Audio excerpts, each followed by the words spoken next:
Welcome to the Real Life Diabetes Podcast. My name is Amber Kluwer, and I've lived with type 1 diabetes for almost 4 decades and enjoy sharing my story and those of other people living their best life with this disease. Today's guest, Patricia Daiker, changed her diabetes denial into a thriving career, helping others living with this disease and beyond. Patricia really opened my eyes when she said, "My number one coping skills were denial and avoidance." That statement sums up this episode. But before we dive in, I have a few quick announcements. Number one, the Diabetes Daily Grind is a nonprofit organization. Funds raised help keep the website, podcast, and advocacy efforts afloat. It's easy. Just click the donate link in the show notes. Number two, my affiliate and resources page feature reputable brands and services that make life with diabetes a more pleasant one. You can find all the deals at diabetesdailygrind.com. And finally, stay engaged. Love, like, share, and comment on all things social media. Sign up for the e-newsletter, leave an iTunes review, subscribe to my YouTube channel, and click on the Amazon banner on the website before ordering. It doesn't cost you a thing and throws a little change my way. All right, let's get started. All right. Welcome, Patricia, to the Real Life Diabetes Podcast. I'm so happy to finally get to interview you. We connected on LinkedIn, and I start most of my interviews with, tell me a little bit about your diagnosis story. Awesome. Well, first of all, thank you, Amber, for having me. I'm thrilled to be here. So my story, I was diagnosed as an adult. I was 26 years old. I was an RN, registered nurse. I worked in a level 1 trauma center, worked nights, worked a lot of crazy hours, and I was tired. I had a lot of thirst and urination, but I thought it was because I was busy and didn't have time and working too much. Lost a little weight, certainly didn't bother me. Right. And so really it was the fatigue that was my first indication and what made me sought treatment. My PCP happened to come in one night and I'm like, man, I am just tired. I think I have chronic fatigue or Epstein-Barr or something, right? There's a longer story than that, but that led me to a fasting blood sugar of 140 this was in 1991. So he's like, hey, when you're in the ER, sometime check your glucose after you eat. Well, it was 300, right? I'm like, oh, not having that. So like any good nurse, I starved myself and exercised to make the numbers be right, avoidance, and denial the whole time. In retrospect, I had a weird virus about 3 months. I went to work one day with this weird rash on my torso and they like, you probably have chicken pox. You need to go home. And I'm like, oh, it can't be chicken pox. I had it as a kid. Yeah.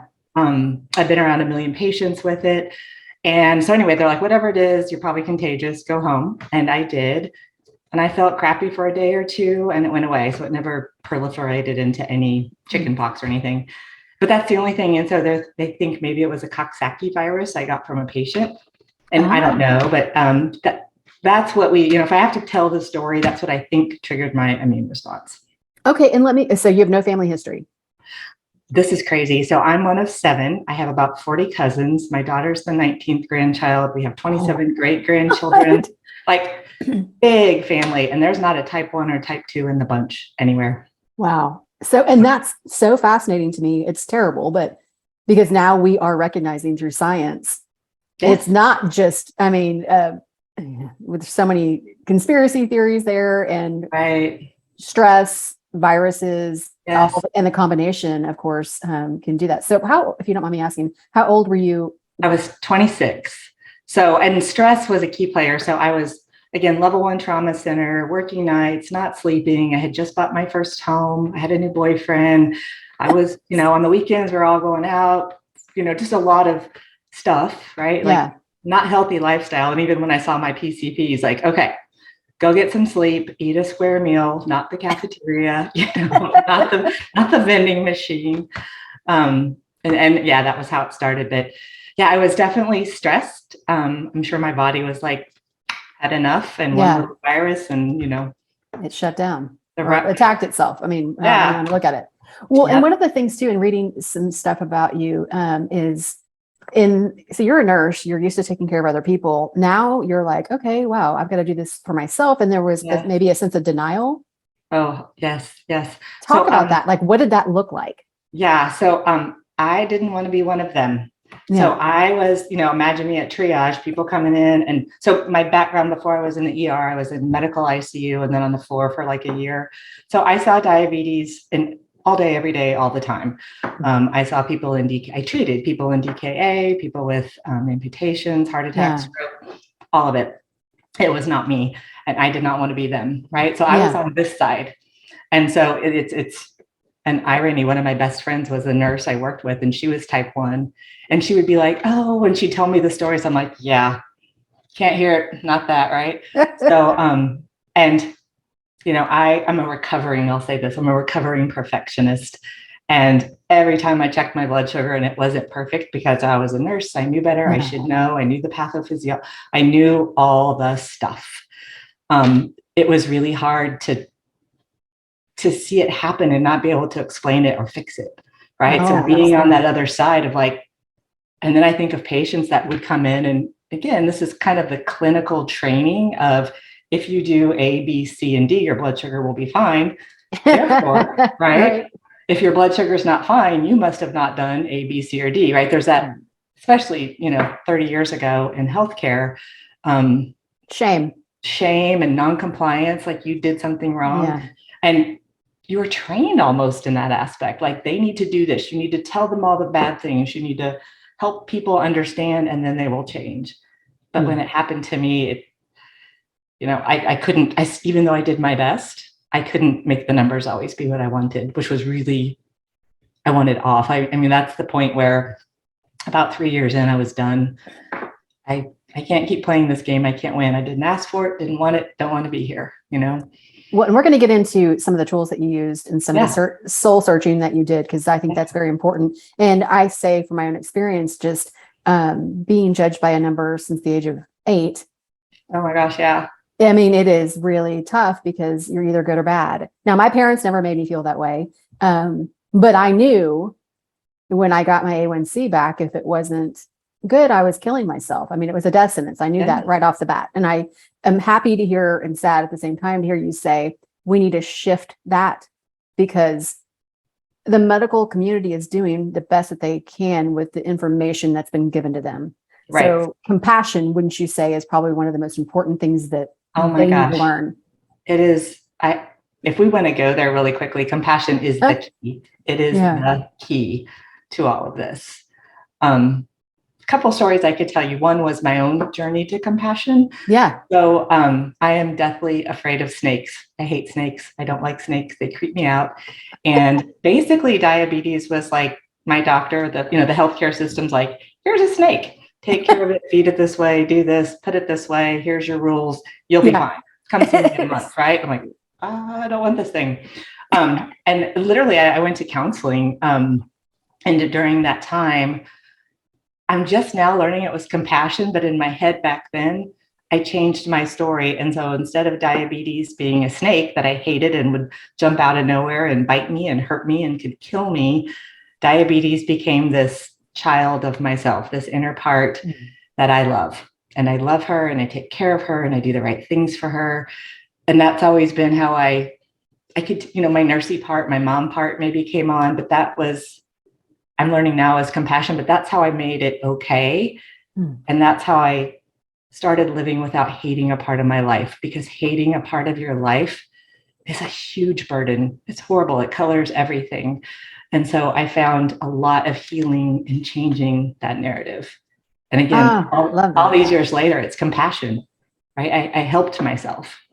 Okay. So the diagnosis at age 26, roughly what age were you when you got to that realization?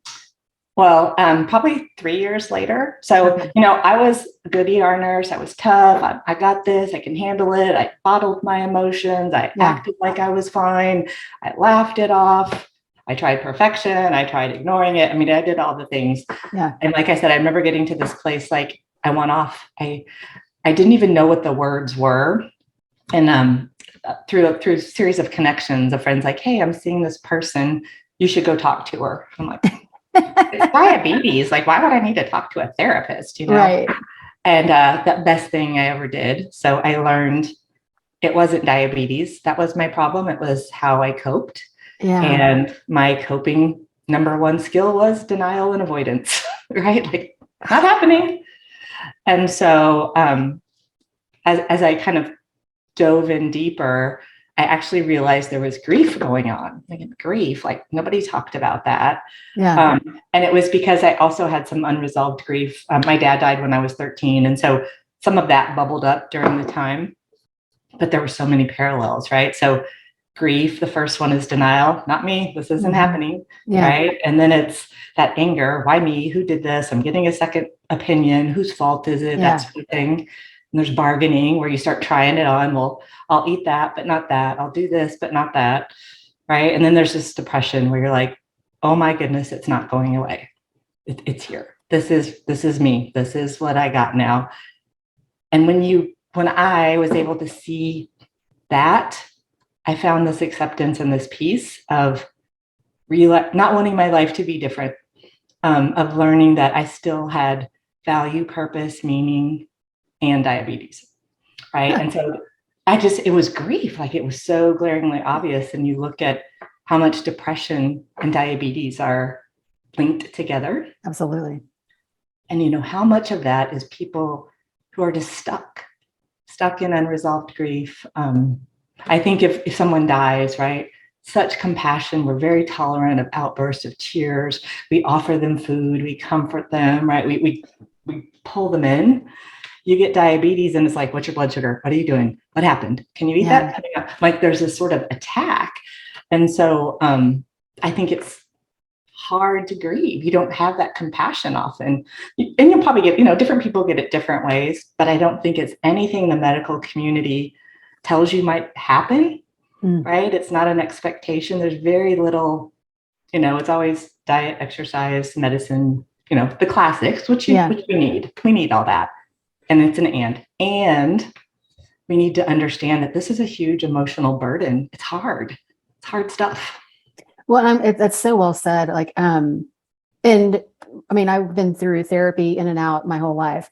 In high school, it was about dumb stuff like boys and mean girls. But only in my adulthood, especially in the past, I would say 10 years, my therapist really brought diabetes to the forefront and made that a part of the conversation. And I did a mental health retreat where we discussed all the things that we just talked about. And I didn't realize that the demon or the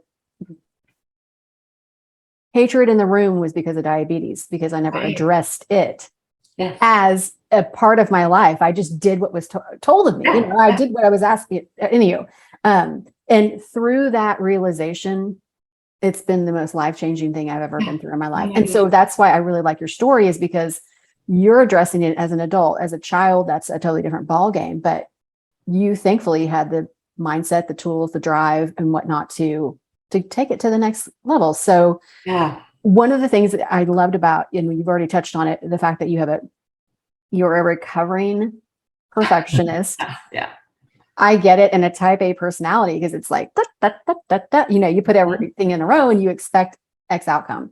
Right. As you said, diabetes doesn't work that way. It doesn't play that way.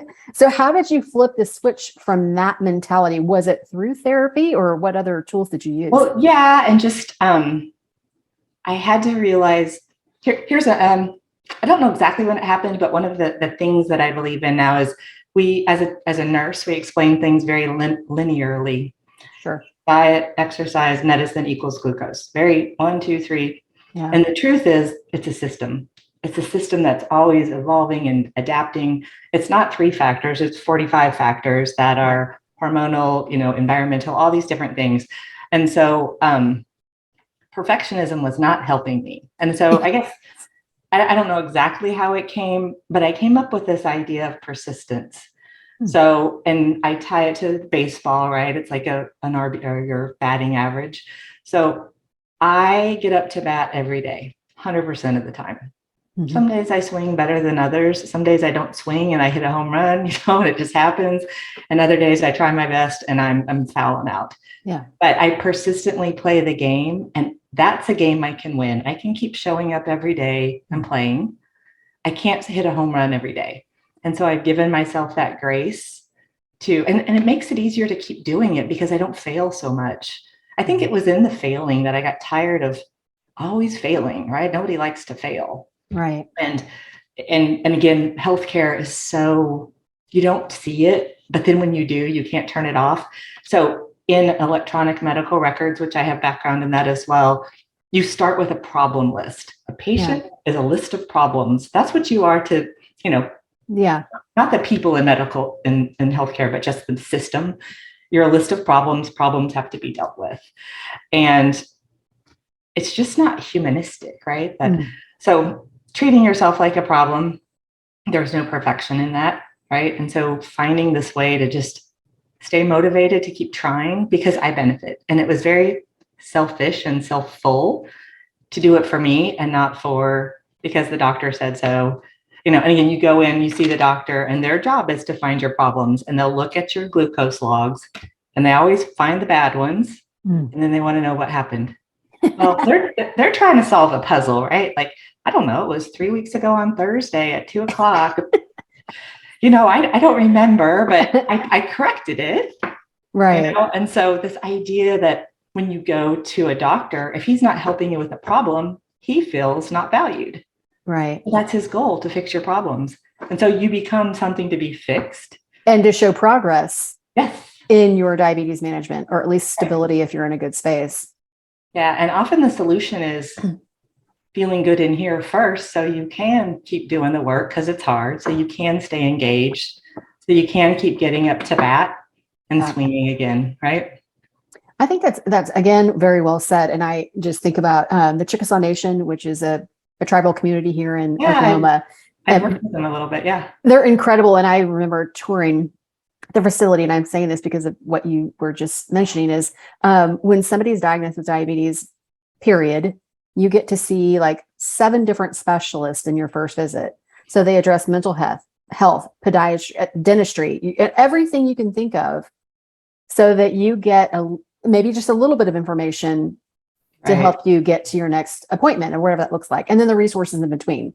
Right. So I've got a question out of my normal schedule right now, but so 2 questions I ask every single guest, one of which is, do you feel like you received proper medical care and information upon diagnosis? That's kind of a loaded question because you were in the medical community. Yeah. But yeah. So the answer is no. And I fought like the devil to get it right. So I would, a little story when I first went on a pump, I'd never called my doctor, hardly ever. I saw him, he told me the stuff. I gave my first insulin injection alone because they wanted to send me to a class and my blood sugar. I'm like, if I was working last night and you gave me a verbal order to give someone insulin, you wouldn't have thought a thing about it. 12 hours later, I'm in your office and you want me to go have, anyway. So I gave my own insulin shot because I'm like, I'm not waiting another week. I'm exhausted. Like, I'm ready. Bring it. I'm ready to feel better. Right. I know how to draw it up and inject it. I can do that. But when I was getting ready to go on a pump several years later, I had a question. I was taking long-acting insulin and we were going to go on a pump, and I wasn't sure, do I not take my long-acting before? So I kept calling his office, and the receptionist was like, he'll talk to you about it on Friday. I'm like, no, but I need to know before. And I never connected with him. He never called me back. So I didn't take it, right? Because I'm like, I lived alone at the time. I'm like, I don't want to go home with long-acting insulin on board and then putting a new pump in. And I had a healthy fear of insulin from my nursing career anyway. But I stopped seeing him after that. I said, I got to trust that I don't call. I'm not one of those patients that are, on the phone all the time. I've never called him before. And if you can't call me back the day before I go on an insulin pump with a question, you can't be my doctor. And I've had that conversation with many, many providers. And thank God you had the courage to say something like that. Like the average person who's not in the medical world, they're just be like, well, I guess I'm just going to have to. That's unacceptable. Yeah. And so the cool thing, I guess the grace I have is being a nurse. I see providers as people. They're colleagues. They're people just like you and me. I don't have that God complex. I can ask them a question. And that's one thing I really try to work with people about is you have every right to ask, to know. It's your body. You have to live with it 24/7. They see you 3-4 times a year. You don't owe them anything. And it really is, you have to advocate for yourself. And so we all have that gut feeling that we don't believe it. Oh, Yeah. well, maybe I'm overreacting. Maybe I should wait. He's a doctor, right? So, our gut's pretty smart, right? Our gut is so smart. But yes, I've had so many instances where I'll tell you the last time. I've got a couple endocrinology stories, but I had one lady, and I would go in, and it was every 3 months. They wouldn't give me a prescription unless I went. All this crazy. I'm like, it's not like I'm not going to need it or I'm going to abuse it, right? Like, why?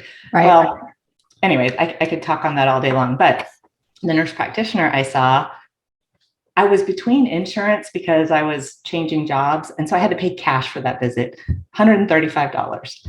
And she goes in, they start asking me about Ebola screening questions. I'm like, I said, I'll answer that, but me first. Like, I have these questions. I know that you have to ask all this stuff for your medical records, but I'm not paying my $135 for your medical records. And don't want to be ugly, but yes. Right. So anyway, I flipped the switch on her and I said, I need to know what's new for type 1. And I had already gone through some stuff with them where I was evaluating a different pump. And I'm like, hey, what do your patients say about A versus B? Oh, we can't give you that information. It's not fair to the vendors. I'm like, oh, right. So I'd already had some sort of pushback. But anyway, I said, I really want to know what's coming down the pike in type 1. What's new? What's different? What's the tech? What have you heard at conferences? Right. And she said this to me. I haven't thought about type 1 very much. I've been on vacation and I don't have anything to tell you. And I thought, why am I here? Why am I paying to be here? Yeah. And so I answered her questions and I'm not going back. And the funny thing was, after I switched to a different doctor, I got a bill from their office. So in medical records, you now get reimbursement for clinical quality measures. So they got paid $150 for my data, but because I had switched providers, they got denied the claim. And so they asked me to pay it. Oh my gosh. Like, no. But yeah, so there's this whole, it's a system and it functions that way. And the place I'm at now with providers is I know what I need from them. I know what I know what the boundaries are, and I don't have expectations outside of that. I think that's well said, especially for the people that are not in the medical industry, because we need to hear more voices like this, because I'm a patient advocate and our voice matters and we should drive the conversation. I mean, it's one of those, like, it's insane to me. Two things I want to touch on. So when you were first diagnosed, 91, you said, what I want to talk about the beginning regimen that you were put on and how it evolved. And if you don't mind discussing what insulin pumps you've used or what you have found to be your best diabetes management. Yep. So I started, if I can remember back that far, on NPH and regular. Cloudy and clear. Yep. Yes. And I worked nights. So every other day, or when I switched from days to nights, I had to change my NPH dose. Right. So it peaked after 6 hours, if memory serves. So if I was working nights, if I was going in at 7 p, I had to take it at the night. Like it was a hot mess. Yeah. And I did it. And I'm a big, the other part about me, my nurse brain, I check my blood sugar. I got to know the number. I just do, like, it's my hang up. And back then I wrote it down. I had a log. We didn't have all the tech. Oh yeah. But I created a log. I had to know. I mean, and it was so ingrained in my nurse brain. You do those sort of things, you write it down. Right. So I had a lot of information. And so I did that for a while. Ultralente came out, which was like a slower, long acting. And so I really quickly jumped on that and did MDI. So every firefighter and doctor in our ER saw me stabbing, because if I wanted to eat, I would take insulin. I was totally like, that's what your pancreas does. I can do that. I'm not going to starve. I'm not going to restrict myself so much. And people just thought I was crazy because I would, eat a cookie. And it's like, if they saw me eat a baked potato, no one cared. But if I ate a cookie, they were like, right? Same dose. But so I quickly got on MDI. That worked really, really well. Yeah. The only downside of that was I had the dosing back then. I remember I had to take a shot at 7A and 7P, which meant I had to be up at 7A and 7P. Yep. Right. So, or whatever the times were. And that was kind of a hardship with my hours. So, in 1999, Nicole Johnson was Miss America. Oh, yeah. I've interviewed Nicole. Oh my gosh, that's so cool. Tell her I said hi. Well, she inspired me. So I was single at the time. I'm like, who's going to want to date somebody with tech hanging off of her? That whole thing. So afraid. But I saw her do it and I'm like, oh my gosh, she got up there and just didn't care. And I remembered something my mom told me a long time ago. She said, when I was diagnosed, and we didn't even live in the same state. So I was by myself. I lived alone when I was diagnosed. But she said, if it's not a big deal to you, it's not going to be a big deal to others. Like the more you hide it and make it a secret and make it something that people whisper about. And so Nicole Johnson inspired me. And so Medtronic was my first pump. I think it was the only one around almost back then. And I was on Medtronic until this year. So I've been on several iterations of it. Was the last one 670G? No. So my whole coaching. So in 2017, I guess, I left corporate America to pursue my coaching and to do this passion project, if you will. And so I didn't have corporate insurance anymore. And so I had a lot of different things to have coverage, but none of them covered my pump. So I'm going to forget the names. It was, it's the one before the 670G. It was Paradigm. 550 or something. I don't know. Maybe. Anyway. So I had that one and I'm like, I'm just going to roll with this till it dies. Yeah. And I did, and it was out of warranty. And I just happened to the previous pump, when it ran out of warranty and I had to get a new one, I just paid for it and kept it because I had a couple pump failures, and it was like easier to flip back to a pump than try to go on injections when you had to ship it overnight and all that. Yeah. So I had a backup pump. And so until this year, I was on this backup pump that was like, nobody even knew it. It was before Paradigm. It was so old. But, it was like, I figured out how to make it work with the insurance, the money, the finances, all the stuff I had. And so I did during that time. I don't even know. I tried the Medtronic. It was the sensor, the CGM, but it was. I can't think of the name. Yeah. Oh my gosh, it was a hot mess. I couldn't do it. It just kept me up all night, and I run pretty low, not pretty low, but I'm tight. I don't like to, I don't like to do 70 for me is fine. I'm cooking with gas at 70. I'm fine unless I'm driving. And so all night long I'm getting woken up because it's, saying you're in critical. Right. Oh, it was horrible. So actually it made my A1C worse because I was stressed. I was not getting, I was chasing this pump, the thing. So I didn't do it. So this year, with the insurance I'm on now, I was able to get on Omnipod. So I just started that I did a blog about it. Are you doing the Dash or are you doing the 5? Well, the insurance, I'm on Obamacare right now because that's the plan I'm on. And they don't approve the 5, just the Dash. And so I love it. It's really cool. I'm still freaking out because for 20 years, I've had to keep, not get the thing wet. It's almost like this post-traumatic stress of, right? So I really am enjoying it. I'm also right now in a clinical trial for Eversense. Oh, yeah. So again, here's the box they want me to be in. And I'm like, I don't want to do that. So I'm looking for other avenues to get what I need to get, however I need to get it. And so this trial became available. So I'm in the first 6 months, I'm just doing finger sticks, recording everything, getting baseline data. So in December, I'll get an implantable Eversense. We'll see how it goes. Oh, there's so many things with this conversation. Another whole podcast, honestly. Hey. Because after 38 plus years of living with type 1 and being on MDI, multiple daily injections, I'm considering an insulin pump. Oh, I love it. I'm terrified. I will need months of therapy, literally just to get over the fact. And like you said, when you're so accustomed to doing X, Y, and Z, I get up at 5:48 a.m. every single day to give my Tresiba shot. Right. That's a part of my daily clock.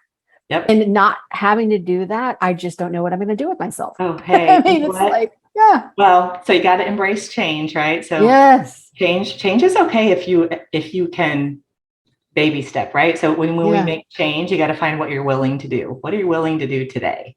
Right? You start there with if you try to do something you're not willing to do, you're not going to do it. But the pump, it was life-changing for me. So I actually had 2 children at 39 and 41. So I was an old mama. It's perfect what I wanted to talk about. Great. Yay, okay. You even brought that up. Yeah. So that's technically a geriatric high risk pregnancy. Can I tell you a story? Yes. So ER nurse, right? ER nurse, AMA in the ER vernacular is against medical advice. We said, you need to do this. And we're like, yeah, I got to go home and take care of my dog. I'm leaving, right? Like, and you sign out AMA. So when I'm going to my OB-GYN doctor, who was a friend, I'd known her for a long time. I'm looking, they leave the room and I'm looking at the chart back when we had a paper chart, right? I'm seeing what all's in there. I'm being nosy all over my chart, AMA, AMA, AMA. And finally, like my ego got the best of me. And I had to ask the nurse, like, I am checking my blood sugars like a crazy person. Like, I'll tell you that story in a sec, but what am I doing against medical advice, right? I'm like, I am like textbook picture perfect. Yeah. My A1Cs were 5.4 and 5.6 through my whole pregnancies. I was just a Nazi about everything. And she's like, oh, honey, it's not against medical advice. It's advanced maternal age. Oh! I was like, oh, I think I'd rather be non-compliant than old. But anyway, yeah, I was geriatric, high risk, all the things. Oh, wow. Okay. So 2 healthy babies and A1Cs. That's incredible that your A1C was that. I mean, you could write a book about that. I wore 3 watches with alarms, and I checked my blood sugar pre-conception, during pregnancy, and breastfeeding, 7, 9, 11, 1, 3, 5, 7, 9. And at 3 o'clock every morning, I just set alarms and I did it because I was so afraid of hurting that baby. So I was never more than 2 hours out of control. Like if it was high, right? So it was like hybrid CGM. I was paranoid about it. So I'd be curious too. And I don't know that you can speak to this, and I haven't done my research, just immediately thinking about, I don't know what the percentage is. I want to say 3% of children born from a female type 1 have the chance of having type 1. Is that even a discussion with your family? Like, I mean, I guess if it's not hereditary, why would it then? So it's, epigenetics, you can flip on a gene. So maybe that happened with me or not. I was going to be a mom. It wasn't a fear I had, so it never got in my way. I'll put it that way. That's awesome. That is awesome. I know that like when I was diagnosed, and I'll be short, is that I was told I could never have children, I would die, blah, blah. And then you have steel magnolias where she dies, blah, blah, blah. And so it's just like, that's what you grew up with, and seeing and meeting so many women who've had many children or one child, and everybody's healthy. And I just hope that the people that are listening, and for the current generation of newly diagnosed type 1s, man, we can do anything. We really can. And with CGMs, there's no reason. I just have that fear. For whatever reason, the knowledge, and I'll call it a knowing, my intuition that I would be a mom was way stronger than any fear. And it compelled me forward. It was my motivation, and it just wiped all the other stuff away. I can't even explain it other than tapping into your intrinsic truth. Yeah. It's very powerful. Okay, so this is a random question, and it's from a previous guest. I think it was episode 121. We talk about, and no one has ever in the medical community spoken to me about getting older as a female with diabetes. Let's talk about perimenopausal or menopause. Yeah. I mean, shit has hit the fan, and no one's ever talked to me about that, even my OBGYN. So being in the medical world, I'm sure you knew, but do you know? So there wasn't a lot of information. I didn't have, I'll put it this way. Hormones influence blood sugar, right? Like they do, whether it's stress hormones, all the hormones, right? Sex hormones, all those things, cortisol, all that stuff impacts blood sugar. So nobody really talked to me about it, but I knew as you go through perimenopause is worse than menopause. Perimenopause is the winding down. It's the 2 or 3 years before so when little girls start their period, it's kind of this crazy building up and, and then it happens. We have the same sort of on the downside. The going down was harder than arriving in my case, because it's so variable, right? Because sometimes hormones are high, sometimes they're low. It's just much more fluctuations as your body. So luckily being on a pump and testing a lot, I just changed my basals. I just stayed in the moment and did what I needed to do to stay in check.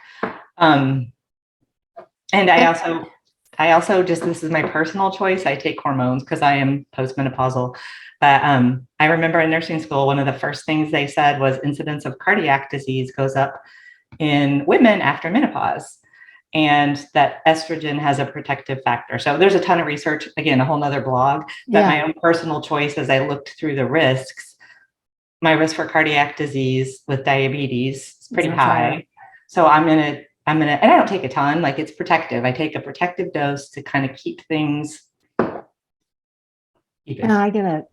Yeah. And that's, and I'm so happy that we're having these conversations now, because I wish somebody would have had this conversation with me while I was in my 30s. I never wanted children, but during childbearing age, Right. We can talk about what does that look like and where it's going to end up going through menopause at 45, Well, yeah, absolutely. That's another thing, because you usually go through menopause earlier, right? 7 years. Like, why 7 years? Who knows, right? So those are some of those questions that I go, I don't have the answer. That just is. It just is, and I accept it, right? Okay. Never happened before. Anywho, okay, so 2 healthy children. And I want to just go back one step. When you talked about like soul work and things like that, besides going to a therapist, because like I said, I've done mental health retreats. I've done a ton of reading, audiobooks. Is there anything in particular that you felt like was beneficial? Period in life. It doesn't necessarily have to be just about diabetes that maybe helped you along that journey. Yeah. I think it was some of the counseling, but it wasn't, I don't even like calling it mental health, because mental health on some aspect implies you're not healthy. Correct. It's normal. If you have this stuff, if you didn't have emotional response to getting diabetes, you'd be a whack job. Yeah, exactly. You get diabetes, you should have this hardship and you should have to figure out how to process. My probably big aha moment was realizing my purpose. Mm-hmm. So my purpose is not to be a diabetic. I was not put on this earth for that. It's something I have. And I will say this, and people just roll their eyes and they don't get it, but I love having diabetes. I do. It's given me more than it's ever taken away. It changed the course of my life. It made me go figure things out about myself. It's stuff I have to do, but it's not, I don't hate it. It's not always comfortable. It's frustrating, but my life is not a mistake. This is not a mistake. I didn't do anything to deserve this, but it's been a great teacher. And that's kind of that soul it's weird to me that I'm from such a large family with no history. It's weird to me that I'm a nurse and I had all this perspective and insight. Even kind of taking the next step when I left bedside and did corporate work, I learned so many things about human behavior in corporate America, why people make decisions to buy, why people do what they do, interpersonal relationships, team building. All of those skills are exactly what we need in diabetes management. Why do you choose that over that?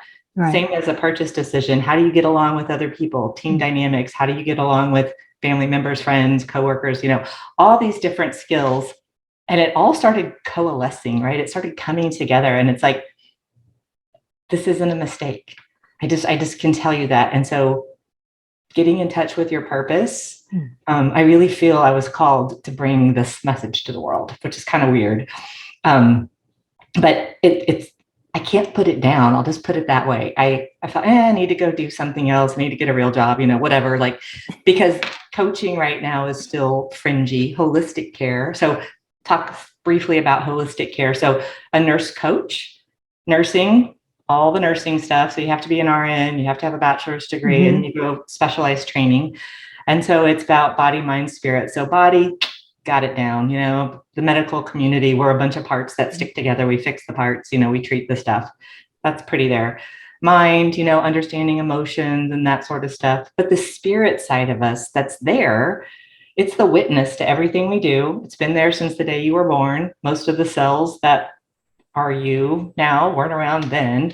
So there's this aspect to self that is intrinsic. And all three matter. And so it's sort of that, this inner wisdom, this knowing, this understanding of who you are, which it's not really to me religious, it's spiritual, but it's right. And so those three things together make it all work. If you only try to deal with the mental aspect or the physical aspect, and you don't understand what your purpose and passion is, what makes you decide to get up every day, God, I hope it's not diabetes, right? That's not why you should get up every day. You do diabetes well, so you can do these other things, right? And so I don't know if I answered your question. You did. You absolutely answered it. And I will say, because my friends, I mean, no one makes fun of me, but they have always said through my starting the Diabetes Daily Grind and the podcast is, Amber, you found your calling. This is it. Yeah. And if I didn't have diabetes, I wouldn't be sitting here having conversations like this. And the Mind, Body, Spirit, I've written a number of posts about this because I'm so happy I found it. I found that path. And I'm hoping if you're listening, everybody needs to find their own path straight up. And I found mine at the right time, just like you did. And right. Further research is necessary as always. But and we'll end with this is, two quick questions. One, I probably know the answer to this, but do you have access to healthy food that's fruits and vegetables within a 2-mile radius? Oh, absolutely. Yeah. I have a garden in the backyard. So there you go. Okay. So I love gardening. Dirt's good. Dirt is healthy. Dirt is healthy. So I'm really focusing on the food deserts and disparities and things like that. So you are not in that. Yeah, thankfully. I'm in the suburbs. So that's awesome. And then what I want to end with is you have taken your passion for living with type 1 diabetes and you talked about coaching. So tell me about what you do. And obviously we know what fuels it, but a little bit about your diabetes coaching. Well, so if I look at a lot of people online and they're selling their version of diabetes, and sure. I think we all find our own. I don't have a prescriptive plan. I don't say, eat this, do this, do this. I coach on 5 pillars, and they're the 5 things to me that have been transformative. One is education. So you have to be educated, and it never stops. That's the other thing. Like we have this idea that, you get your diabetes education, you're done. No. There's always new tech, new information, like it never ever stops. And so that's one, is we really have to do that on our own. And the second step is emotions. We didn't talk about it today, but the idea of grief, and there's actually trauma involved. Yeah. And those things, dealing with some of that, so you understand why you feel like you do. You're not crazy. It's normal. You just don't know how to deal with it, right? So that awareness. The third one is motivation. Again, why are you doing this? And if you can't, that's how we learn. Right? We know I help people figure that out for themselves so they're not exhausted. The fourth one is ownership. You got to stay. It's your body, your life, your stuff. You pay people for their advice and services, but they don't get to dictate to you. And so we work on those skills. And the fifth one is communication. Yeah. You have to be able to speak your truth. And it's really hard sometimes to say what you want to say all the time. And that's a skill. Communication is a skill. And a lot of those things I just mentioned, they weren't from nursing school, right? They were from corporate America and learning some of those things.